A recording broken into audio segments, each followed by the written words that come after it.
Welcome.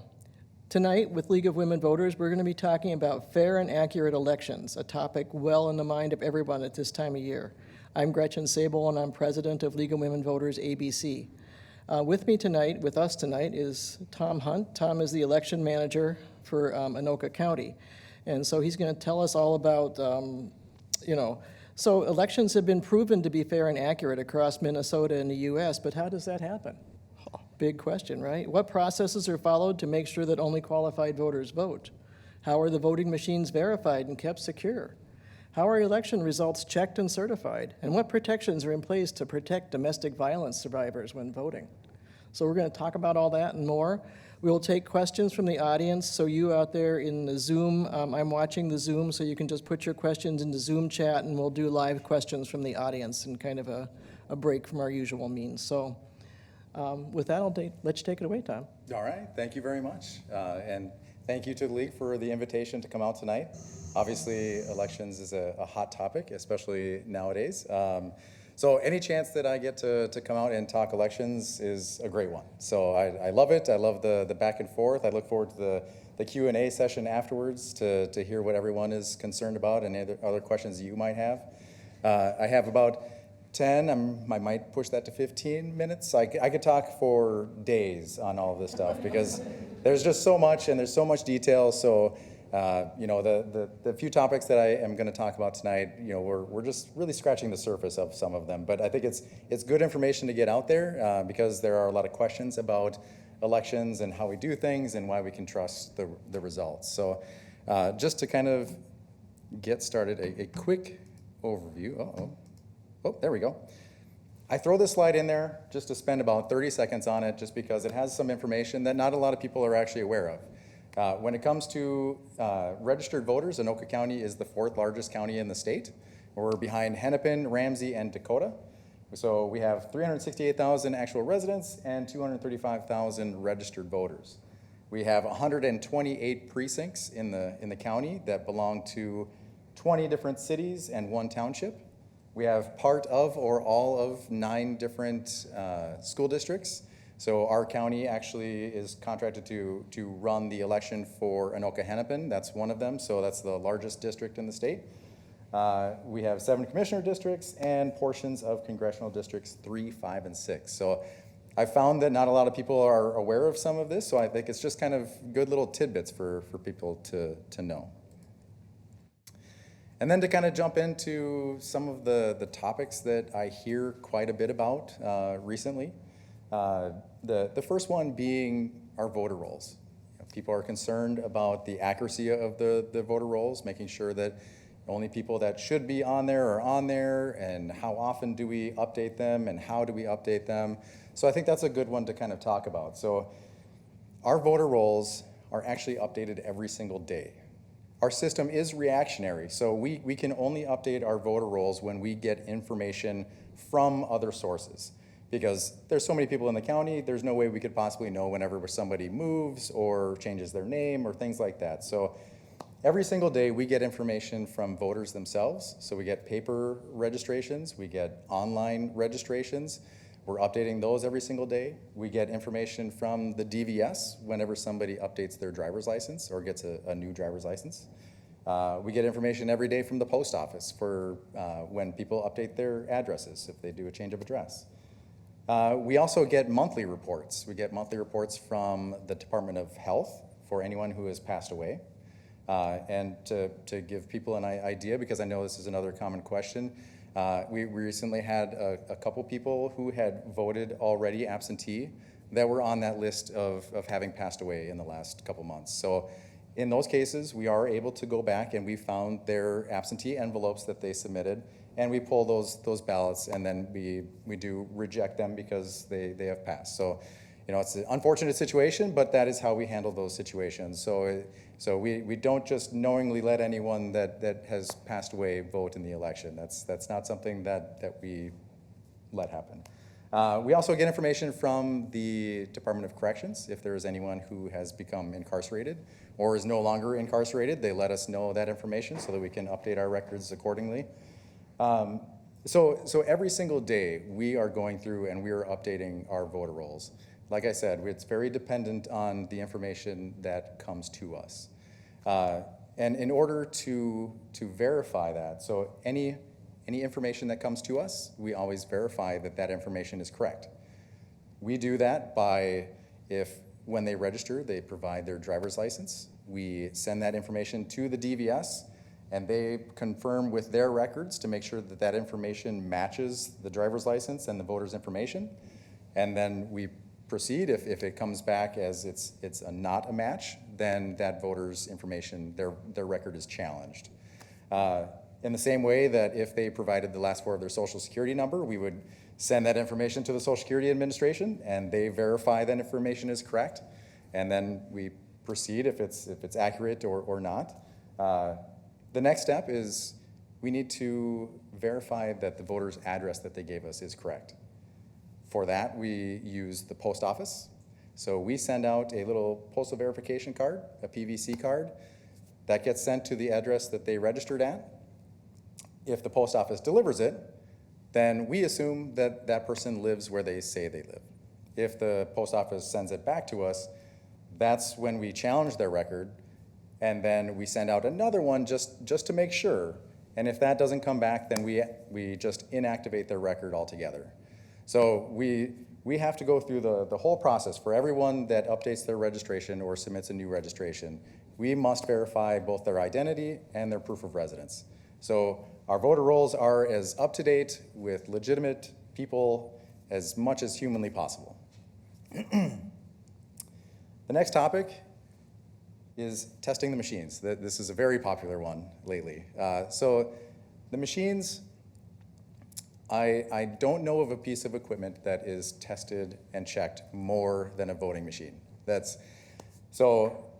I've heard a number of theories of what could be happening with the machines. I've heard things like when you put the ballots in, the machine is swapping the votes. They've been hacked, and then they swap votes for candidates. So we actually know that that's not happening, because prior to every single election, every single machine that is used in that election has to be tested for just that type of a scenario. So we have a test deck.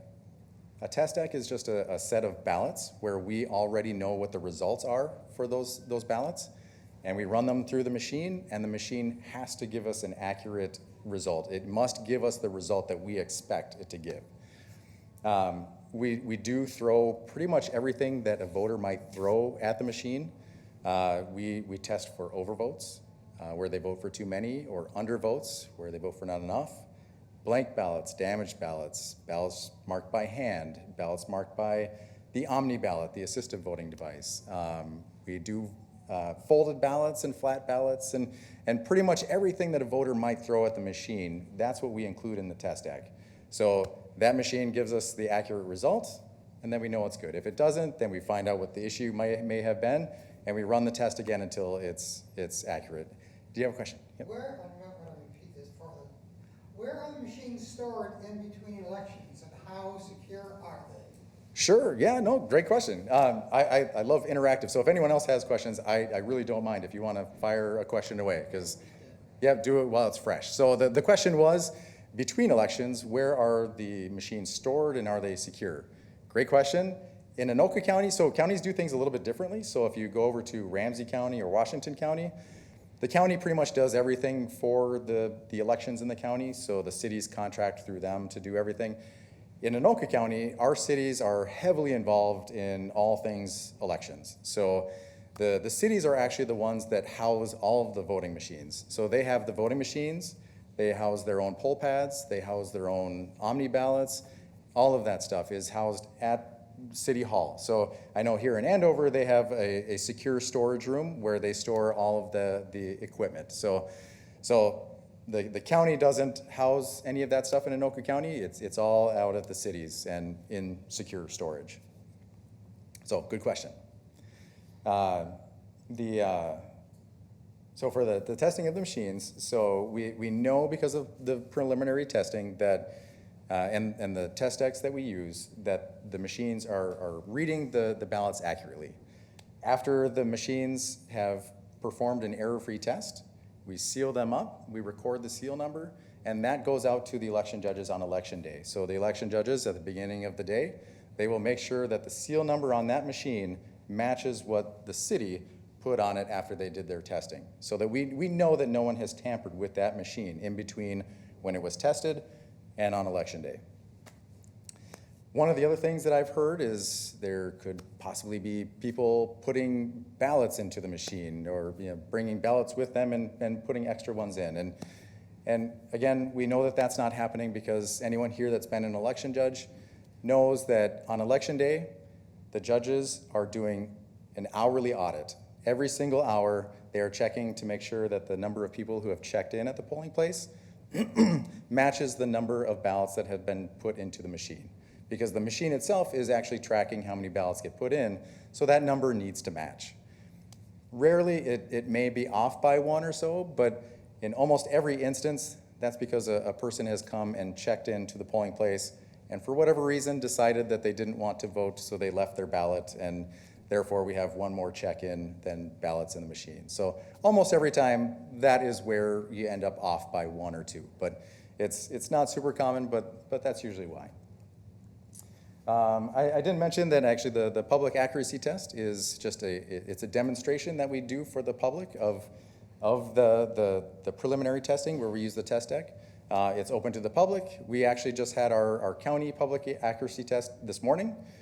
We had about 5 or 6 people that came and attended. They were able to ask some questions and get those questions answered. So it was really great. I encourage anyone, if you want to see how that testing is done, find out when your city is doing their testing, and go out and check it out. Then at the end of the night, in Anoka County, we do use modems in the voting machines to transmit the unofficial results at the end of the night. Those results come to us so that we can post them to the state's website. And this kind of rolls into and transitions into verifying of the results, because at the end of election night, the election judges will, so the thing that I've heard occasionally is that because we use the modems, sometimes maybe those modems could be intercepted and changed or something like that. I've heard that, but again, we know that that's not true, because at the end of election night, the election judges will print off the paper results tapes before they ever turn on the modem. So we have that paper receipt at the end of the night. Then they will go through and they will turn on the modem, and then it sends it to us over at the county. And what a lot of people don't realize is that in the couple days following the election, we actually have teams of election judges come to the county, and they go through every single results tape from every single precinct, and they check it to make sure that the numbers for every single candidate match what was sent over to us. So because we have that paper copy, we are able to do that verification. And so we don't just trust that everything came over to us, we actually verify that everything came to us accurately. So again, that kind of transitions to results verification, so that's kind of one step up in it. But then we also have recounts. Recounts happen all the time all over the state. Those recounts have proven over and over that the machines are accurate. In 2022, Anoka County, we had the Lexington mayor's race go to a recount, and that hand count of the ballots matched the machines 100%. So the machines were proven to be accurate. In 2023, we had a recount in one of the Anoka-Hennepin school district races.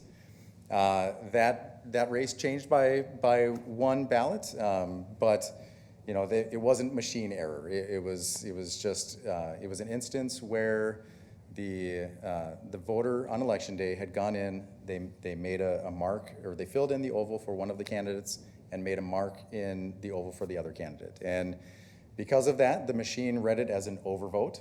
But in that case, the machine would spit it back out to them and ask them, hey, do you want to fix this issue, or do you want to cast it as marked? And it's their ballot. They can do whatever they want with it, so they chose to cast it as marked. So it was not a machine error. It was the voter chose to cast their ballot that way, and during the recount, it was found, and the election judges were able to decipher voter intent. But yeah, so in all of the recounts that we've done, it's always shown that the machines were accurate. And then also, every 2 years after the state general election, we do a post-election review. That has become a popular topic lately. The post-election review, because of the size of Anoka County, we have to select at least 4 precincts from across the county, just randomly. And then for this year, because it's presidential, we're required to count at least 3 of the races on those ballots: the president, the U.S. Senate, and the U.S. Rep. So we'll have election judges come in, and they will do a hand count of those precincts and those races. And it's just a small test just to make sure that the machines were performing the way that they're supposed to. So again, the post-election reviews that we've done have always shown the machines to be accurate. And it's similar to the Anoka-Hennepin race. We do run into instances where there were overvotes and they chose to cast it that way, but those are really the only times that the results might change by 1 or 2. But the machines themselves have always been proven to be accurate. So there's a lot of different ways that we check the machines before the election, on election day, after the election, and in every one of those instances, we've always been able to prove that the machines are accurate. So that's just kind of those topics, kind of checking. I have a question. Yes, That kind of great. came up with your comment about the machine spitting out. Yes. There have been some things that talk about the topic. Okay, so it sounds like maybe there are concerns that potentially somebody may have marked the ballot before it was given to them, and what may happen if, yeah, and then what may have happened. So again, so things like that is why we have election judges. So our election judges are the first line of defense against all of that kind of stuff, and that's why we have party balance. We have judges of different parties that are always dealing with the ballots. So on election morning, all of the ballots are wrapped in packs of 50. So every time the election judges open up a new pack, they have to open it, they have to count to make sure that there's 50. 2 election judges initial the ballot. So there will be the judge initials in the top right of the ballot, but those should be the only markings on the ballot. And the ballots, and the judges, again, are sitting there together, and I would imagine if anyone tried to make a stray mark or something like that, there are plenty of other eyes on the ballot. So I've never heard of an instance like that. Maybe the topic might be stray marks on a ballot, and then, Sure. you know, aren't there machines like a safety valve for that? Just Yeah, sure. quickly. Yeah. So the question was, well, what if there's other kinds of stray marks, not when they get the ballot, but when they have the ballot in their hand, if they make stray marks and that kind of thing? Yep, so stray marks themselves aren't really a problem. So the machine isn't going to look for other marks that are outside of the ovals and the write-in areas, because that's where the machines are really focused on reading. So if there was a stray mark that went through an oval, then that could cause an issue, and that would be something that is caught by the machines as an overvote and spit back out, and then the voter would have the chance to fix it. Another stray mark on the ballot, if it's a line or something like that, the machine isn't necessarily going to catch that. But a voter, if they noticed a stray mark or anything else that is on the ballot, then they should, by all means, go back to the judges, turn in that ballot and spoil it, and then they can get a brand new ballot as a replacement. So, yep. Sorry. Okay, so we got a question in the back there, it's Mary. When you, oh, I'm sorry. We're battling. Oh, you go ahead. So what Mary's saying is that she has had experience in marking ballots as an election judge, where you have to put your initials on them, and that's a required mark that the judges have to make on each ballot. The ballot isn't a valid ballot until it's signed by 2 election judges, which can get tense on a busy day. Yeah, and that's actually another safeguard, having those, I know we're kind of straying a little bit, but having those election judge initials on the top of the ballot is another safeguard, I guess. If someone were to try and sneak a ballot into the ballot machine on election day, then we would know which one doesn't belong, because every other ballot that was given out by judges has their initials on it. So if for some reason the ballot counter had too many ballots, then election judges, again, of different major parties would be able to open the machine, and that would be about the first thing that you look for is, anything that doesn't have election judge initials on it is a pretty good sign that it doesn't belong, which I'm not aware of an instance where that's happened, but that is part of the reason why we have the judges initial the tops of the ballots. Sorry about that. Yeah.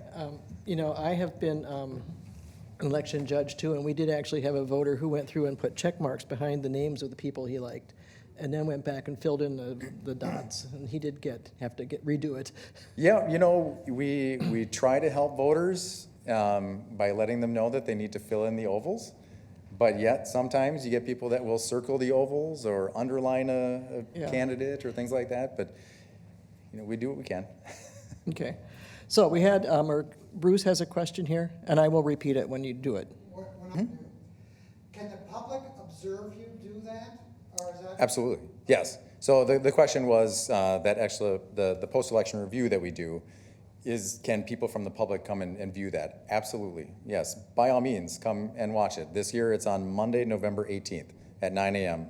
at the Anoka County Government Center in the atrium. So by all means, if you want to come and watch it, please do. Yeah, we'll have our tables with our judges out there, and we'll be hand counting most of the day. So yeah, and a lot of things that we do are, I mean, there are other things like the public accuracy test that are open to the public. If anyone wants to come in and see it, I'm always happy to show people or, you know, tell people, explain it, you know, as many times as we need to. Yep. Ballot design question for you. Your ballot has Sure. The question is, what thought goes behind designing a ballot? So do you take care to make sure that the circles don't line up on the front and the back in case somebody's getting pretty vigorous on their oval filling? Yes, there's a lot of thought, and I mean, a lot of it is guided by statute as well. So there are, most of the counties in the state actually, they have ES&S, the company that we use for our machines, they do the ballot programming for them. But Anoka County, we actually do our own ballot programming. So we actually have a lot of control over all that. So it's really kind of nice. We have our elections technician who does all of that. And that is one of the things that goes into it. And there's a number of other things as well. So one of the big things I think that is worth pointing out, because I do get questions about it, are for the absentee ballots and the folds of the ballots. It is a requirement to make sure that those folds do not go through an oval. So that's another thing to kind of point out, because if the fold goes through an oval, it could potentially cause the machine to read it as an overvote. So that is definitely something that we also watch for. But most of the other things are pretty well guided by statute, but those are definitely two things that we pay attention to. Yeah. Well, you want to keep on going here, and we got more questions coming in too, so. Well, sure, I can kind of just wrap up with the last slide, and Okay. then we can just Yeah. free for all, question and answer, yeah. Okay, let's do that. Yeah, so again, as you mentioned, you know, October being Domestic Violence Awareness Month, it is worth pointing out, and if there is anyone in a situation like that where maybe you fear for your safety, voter information is public information. So if somebody were to request a voter list from the county or from the state, that information is on there. So if you're concerned for your safety, there are ways that you can make sure that your information does not show up on those lists. So you can fill out a request to withhold voter information. Your name will still be on the list of people who showed up to the polling place, but it won't be available to the public. So it's kind of two different things, but so there's some nuance there, but that information would not be available to the public. In the same way, the request to inactivate voter record, it's very similar. In that way, when we get those requests, we go in and we inactivate the record, and there's no way for anyone else to do a search for that voter record either. But I would definitely point out that if you register on election day, that information will become public again. So if you are very concerned, then you will want to submit those at least one of the other forms right away if you're registering on election day, to make sure that as soon as we enter your information into the voter rolls, that we can right away go ahead and inactivate the voter record. Because if you register on election day, that information has to get entered in. And if we don't have that other form to request to inactivate, then it will remain active until we get that request. those are if you're kind of more concerned for your safety. If anyone is in more extreme cases, you have a very extreme fear for your safety, the Safe at Home program through the Secretary of State is the way to go. That takes it a whole nother level, and that ensures that all of your information. So if somebody were to if they were part of the Safe at Home program and they wanted to vote, we at the county don't even know who that person is. So the Safe at Home program is who you would deal with. The Safe at Home program lets us know that they need a ballot for Anoka Precinct 1 because there's a person in their program that resides in that precinct. They don't tell us the address, they don't tell us the name. We just give them a ballot. They take care of sending it or getting it to the person in the program. That person gives it back to Safe at Home. The people at Safe at Home will accept or reject that ballot, and then they'll send it to us for processing. So with Safe at Home, you can absolutely still vote, but it's just a step farther to make sure that nobody knows where you live, your name, or anything, including even us at the county who are administering elections. We don't know who it is. And again, that goes well beyond voting. It's much more than that. It's protecting your information from all different sources. I believe even property records and things like that. So it goes way more in depth. So if you are in that kind of a situation, I would highly recommend taking advantage of the Safe at Home program. But that's what I have for the presentation part. So I'm looking forward to. Okay, well, thank you, this Tom. part. Yeah. So we got questions from the audience, and we have questions from the virtual space as well. So should we do a virtual question first, and then, okay.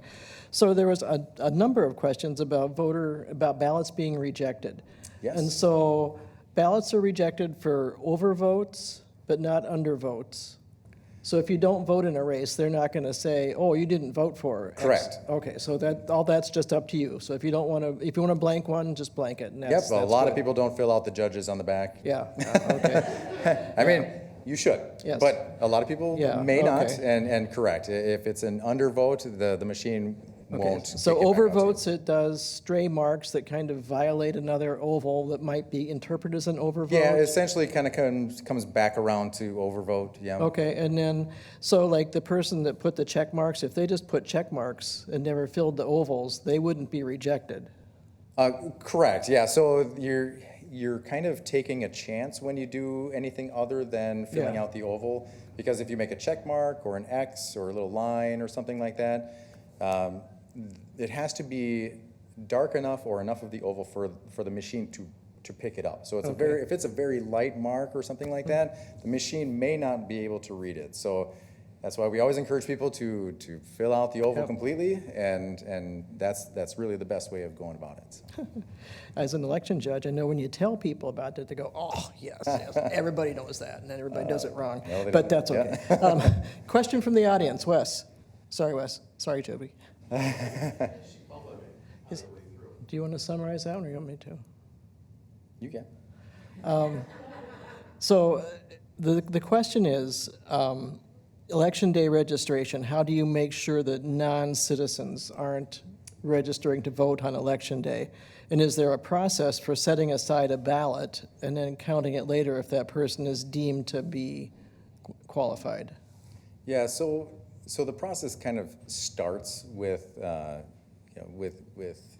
driver's license for all. I know that's kind of where it starts really, and the Secretary of State's office has a process worked out with the DVS to ensure that only people that provide proof of citizenship at that time are ones who can register to vote.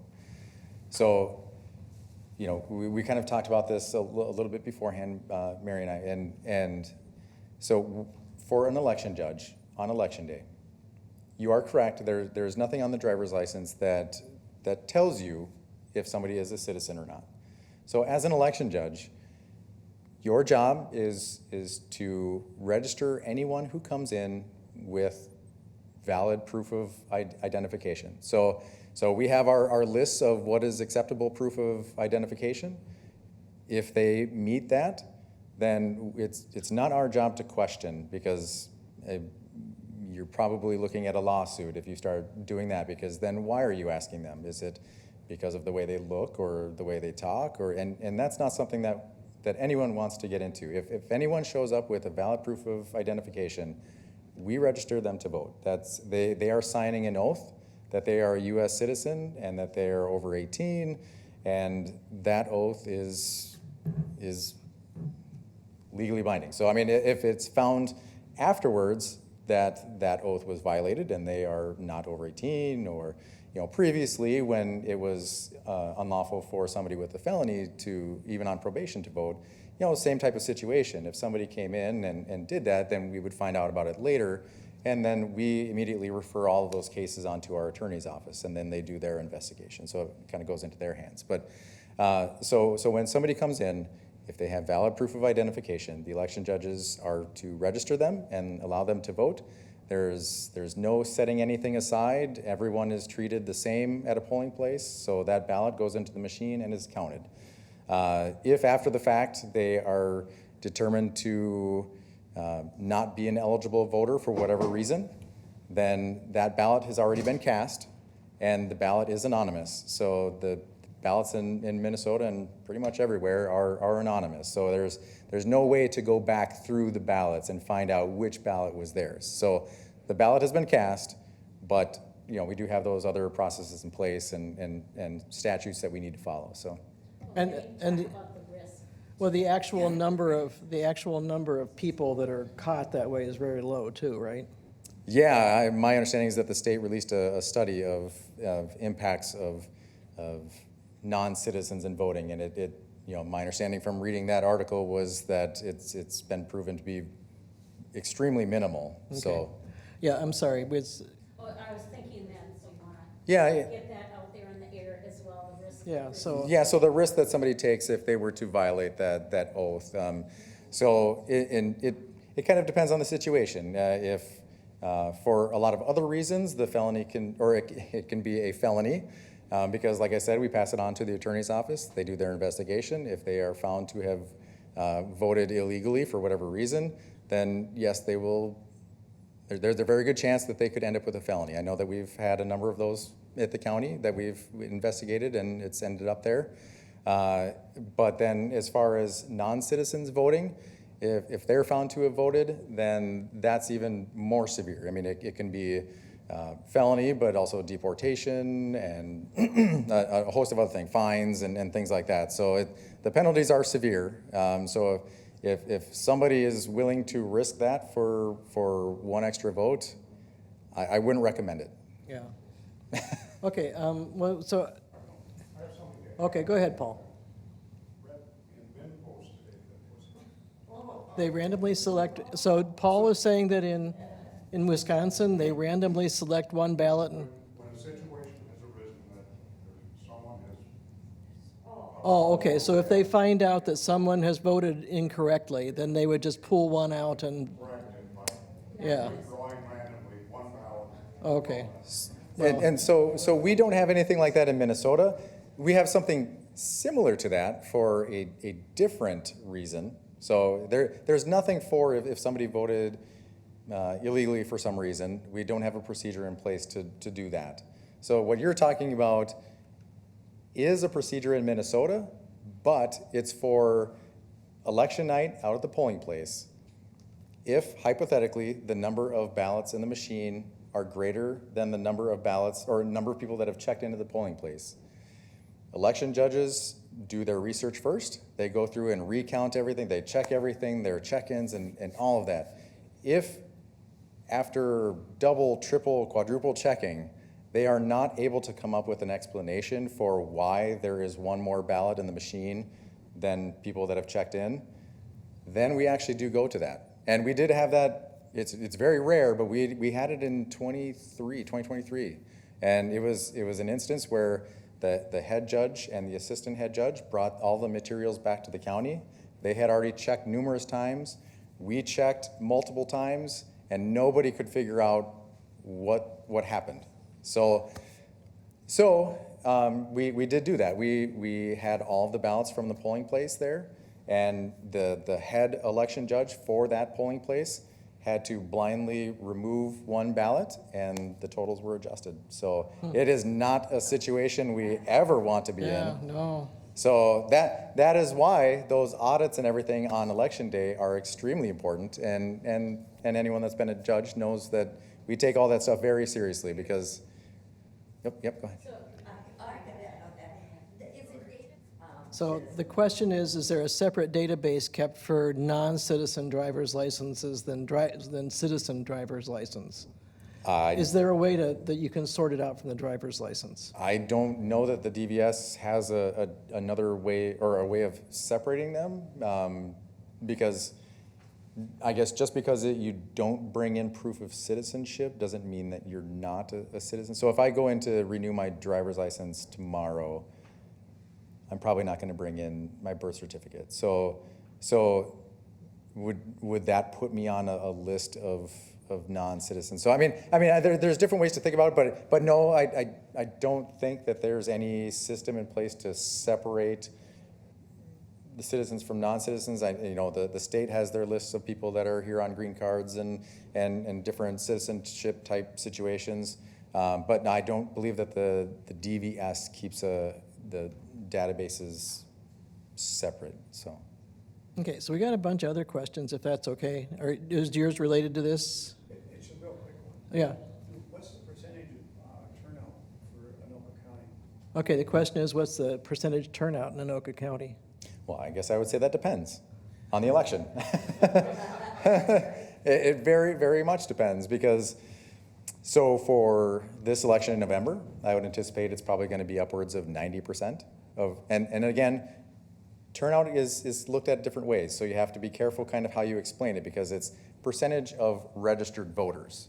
It's not percentage of total population of the county. So some people get that a little bit confused and it can kind of make you view that statistic a little bit differently, but it's, for this election, I would say it'll probably be around 90% of the registered voters in the county.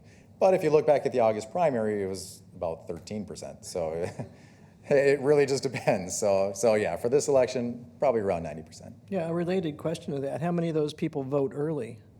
Well, that's a good question too. And I guess an interesting tidbit is obviously we had COVID in 2020, so our percentage of absentees skyrocketed like it did pretty much everywhere else.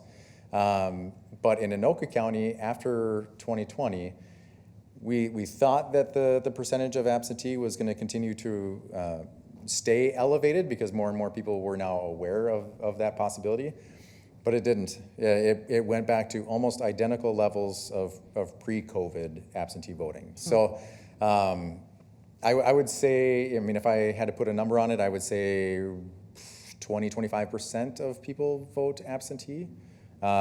This year, I'm kind of thinking that might end up being a little bit higher. We've had very strong turnout in the county already. I checked last week and we were over 14,000 people that had voted absentee already across the county. That's at your city halls and at the county and everything. So I think both of the major parties have really been pushing the early voting this year. So I think that is having an effect and we are seeing bigger volumes than I think normally. Okay, I'm going to do some online questions now. Got one. I'm an election judge. What would you suggest we say to someone who asks why we don't need to see their identification? Well, just like myself, election judges need to follow the statute. So we are not allowed to ask people for their identification unless they're registering, of course, because then we need to see their ID. But for anyone that is on the roster, on the poll pads, we do not need to see their IDs because if they've registered, then we've already gone through the process of confirming that they, through the steps I mentioned earlier, whether it's sending their driver's license off to be verified and sending the postal verification card to confirm their address. So if they're on that poll pad, they have already gone through the process of submitting their driver's license and being verified and checked through all those processes. So on election day, they just come in and by all means, if the voter wants to show their ID, because some people do want to, that's totally fine. We can look at it if they want and confirm the information is correct. There's nothing wrong with that. But we are not supposed to be asking registered voters for their IDs. I was election judging once, and I had to register him, and he refused to show me his driver's license. And I said, well, you have to show me. And he finally showed us, and he said, you can't laugh. And it was just a horrible picture, and he couldn't look at it and not laugh. Well, there's that, I suppose. Yeah. So then we all laughed together. And so anyhow, another question, let's see here. So we have questions about observers. So is there an official kind of observer versus the people that just stop by to watch the process in the lobby? Yeah, so that's another great question. So there are a few different types of groups that you might think of. So observers are definitely allowed. Typically in the state, when we do see observers, they're usually authorized observers by the Secretary of State. Typically, they're ADA type observers going out to make sure that the polling places are accessible and whatnot. But they are given permission by the Secretary of State to go out to polling locations and do that. So that's mostly what you would see as far as observers go. I know at the county we don't typically send out observers or anything like that. It's more likely it's going to come from the state. But then also we have a lot of challengers that will go out to the polling place. And I mentioned a few different groups because a lot of times people get challengers confused with poll watchers. So poll watchers is something that is not actually allowed in Minnesota. So there was some confusion like in 2022 because we saw an uptick in challengers that were coming out to polling places, and they were kind of misidentifying themselves as poll watchers. So the election judges, rightfully so, said, we don't allow poll watchers in Minnesota. So I ended up with a lot of phone calls and things like that. But so there's a little bit of misunderstanding about what is what. But so poll watchers are not allowed in Minnesota. Challengers are. Challengers can show up to the polling place. They need to have essentially a permission slip from either a party or a candidate that they are supposed to be there as a challenger. They have a very limited role in the polling place. The election judges will tell them where to sit.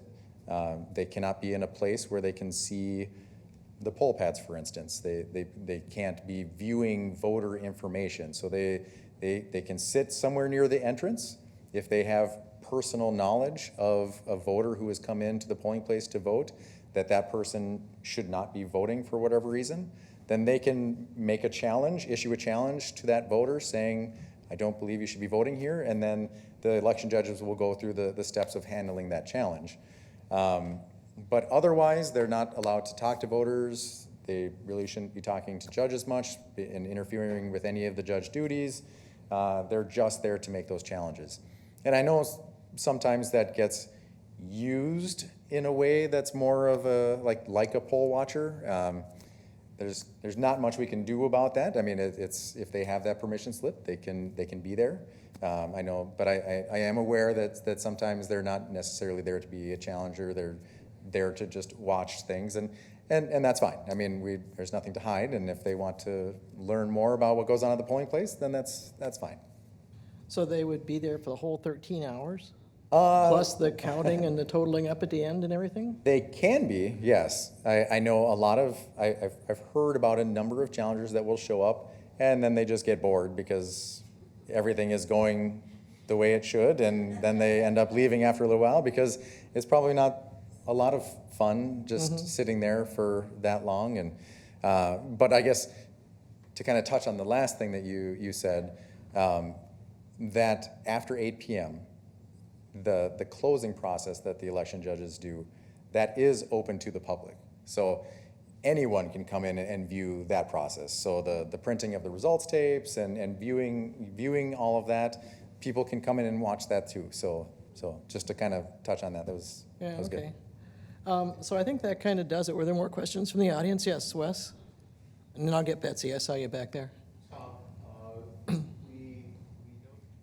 I'll leave that one to you to. Okay, so essentially the question is about the post-election review, and The ACIT group is what they call them, the Anoka County Elections Integrity Team, not associated with the county, but so they have been attending city council meetings, and that has been a focus of theirs because they do want to see, and I don't want to speak for them, but but my understanding of what they would like to see is essentially a full hand count of the ballots. I know it's kind of morphed to more of a hand count of, oh my gosh, races with more than one candidate, contested races. I don't know why I blanked on that. But so they have attended these council meetings, and there have been 7 cities across the county already that have followed their lead, and they have passed a resolution requesting an additional. They requested, there's varying forms of it, so sorry not to get into the weeds too much, but so like for instance, the city of Oak Grove passed a resolution that they requested that all 4 of their precincts be included in the post-election review, and that all of the contested races on the ballot be hand counted.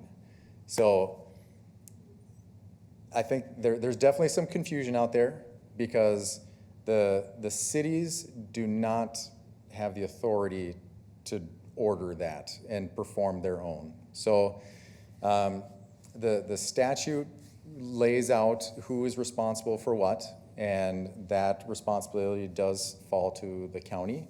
There is some leeway in the statute about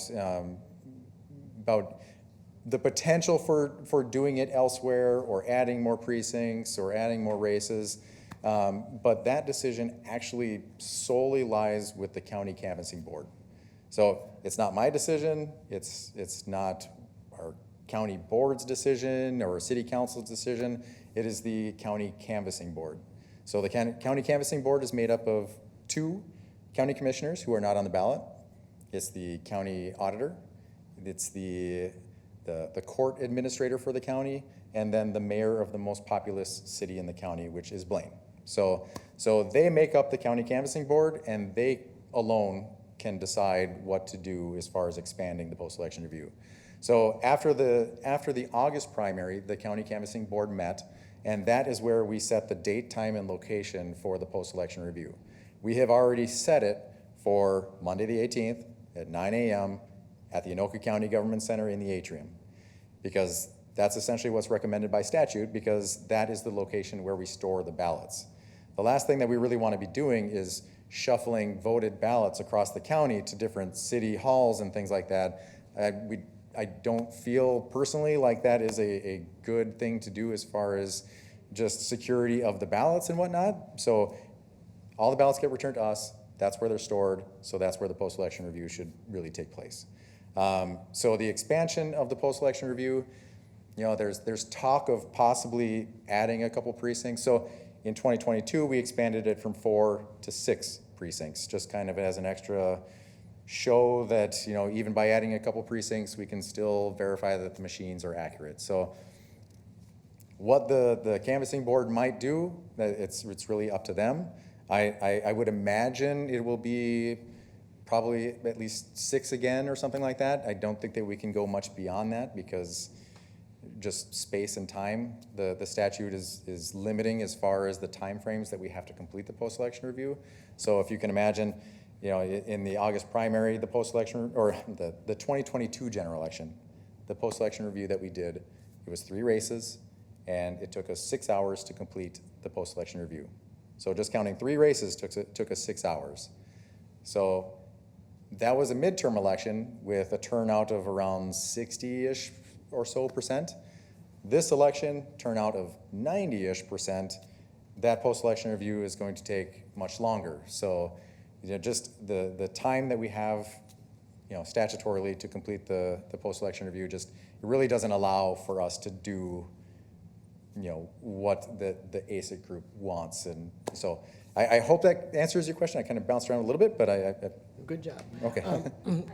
Yeah, okay, so Betsy had a question, and Joan has a question, and I got one here, and Julie's got something. So let's do Betsy first. So, one of the, So the question is, how does the county make sure that we actually have election judges of both parties in the polling place? Sure. So good question. And I don't want to pass the buck, but for even year elections, the cities do all of the hiring for election judges. So again, that's just one of the separation of duties that we have in Anoka County. So the cities are responsible for hiring judges, ensuring that we have party balance, and you know, I trust that the cities are doing that. They, like I said, I hate to pass the buck, but it is more of a city type process, I guess, because they are the election judges are employees of the city, and legally, statutorily, the polling place needs to have party balance, but some people kind of maybe think about that a little bit differently too, because party balance doesn't necessarily mean that it has to, if you have 10 judges, it doesn't mean you have to have 5 of each party, but you have to have enough of each party so that on election day, there are certain tasks that need to be done by 2 judges of different parties. Anytime that the ballot machine is opened up and you're doing anything with the ballots, it needs to be 2 judges of different parties.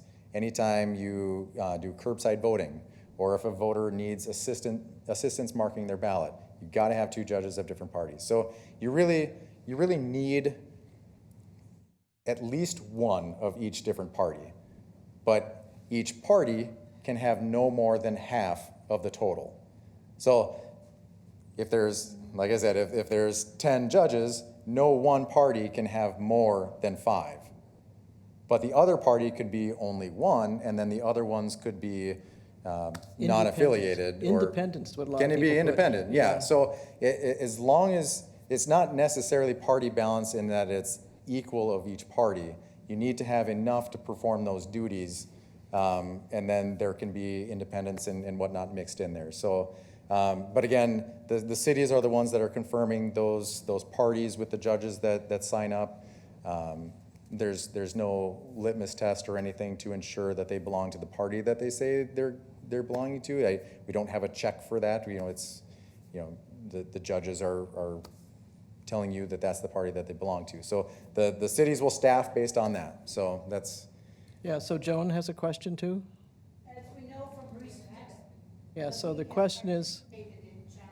yeah, the question is who picks up the bill when there's challenges on an election, or recounts too, I assume? Yeah, I'm just to, I guess, kind of fine tune that. Do you mean recounts? So if a candidate wishes to recount, they want to verify the totals, who is responsible for paying for that? But we've had recent lawsuits in Minnesota challenging Minnesota. I'm wondering if that might be since the league has Yeah, been involved with that, as far as We like were the. just what do you call it, a person that, amicus. Oh, yeah, sure, yeah. So Yeah. I guess the legal side of things, I I think guess the judge would decide who pays the bill. that's my, depending- that would be my understanding also as far Yeah. as the legal challenges. As far as recounts, well, then that kind of depends because, a lot of people think that because, so a number of years ago, the process in Minnesota was we had automatic recounts when it was within a certain percentage. But we no longer have automatic recounts. So they're either publicly funded or privately funded. So if it's and it kind of depends on the race or whatever, but if it's within about 0.5%, the difference in vote totals, then that qualifies as a publicly funded recount, which a lot of times ends up being an automatic recount because people will take advantage of that because it's so close, and that makes sense. And then if it falls out of that, then it becomes funded by the candidate that requests it. So if that helps. Yeah, we're at an hour. Julie, you got something? Right, I want to talk. So the question is, if somebody is helping someone to vote, driving a person to the polling place, and then are they allowed to come into the booth and help them fill out the ballot? Is there a limit to how many people they could bring, and that kind of thing? So as far as assistance to voters, a voter can bring in anyone who they wish to assist them with voting. So I guess technically not anyone, because the statute does lay out a couple, I think it's the employer, the agent of the employer, and things like that. So there's a very small amount of people that wouldn't be able to come in. But if somebody brings somebody with them, then that person can absolutely come in with them and assist them in the voting process, whether it's assisting them with marking the ballot or whatever the case is. And that person can assist any amount of voters that request for them to assist. So if there's a few people that come in and they all request that this person be their assistants, then they can do that. And they can bring in just about anyone that they want. So as far as assisting voters, yeah, I mean, there's definitely, people that are approved to come into a polling place and those that aren't. People that are providing assistance are allowed to come in with a voter to provide that assistance. And they can provide it to any amount of voters, like I said, that request them. The voter has to actually request that person assist them. Yeah, so there's also, you can vouch for somebody. So if somebody doesn't have the proper ID, they can bring someone from that precinct to vouch for them and say, yes, I know they live in my precinct. So, but there's a limit to how many people you can vouch for, isn't there? 8. Okay. Yep, so vouching is definitely a tool for people that have maybe moved recently. A lot of times it's that kind of situation, but also it's worth pointing out because the homeless voting has become a topic, and because there was a change recently in the law was basically just updated to say that the form itself for registering to vote has been changed to add some lines to where somebody could describe where they live. So if they happen to live, at a park, and maybe that's where they're sleeping, that's, they would be able to describe that. But they do still need to bring in a voucher with them. So because if they're living there, they probably don't have a form of ID that proves that. So they do need to bring in a voucher with them that can say, I'm swearing that this person, I know that they have been staying there. A lot of times people will bring in somebody from a shelter, and that actually kind of goes to the domestic violence. So if somebody is staying at a shelter and that's where you're staying, then an employee of that shelter can be your voucher and vouch that you are staying there. So that's an important thing to kind of point out for that too. Okay, so last question for tonight.